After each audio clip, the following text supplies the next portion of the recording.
Hello.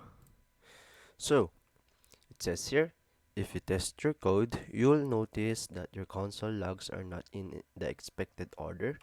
As you can see, they have been like a line break.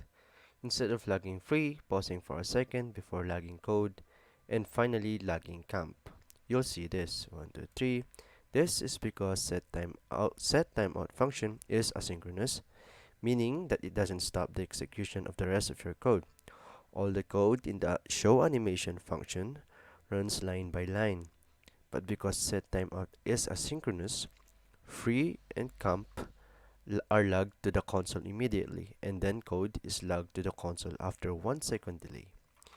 It says here that one way to fix this is to use multiple set timeout functions and use set timeout function to log free to the console after half a second or 500 milliseconds.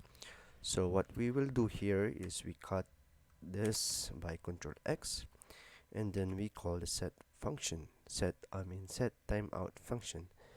And I have here let's say a note, and this is the syntax for set timeout. We will just have to copy that one.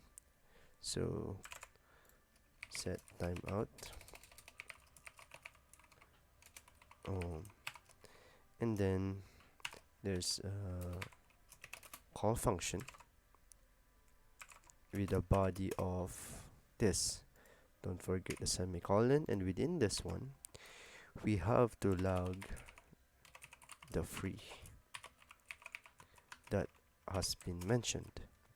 Oops.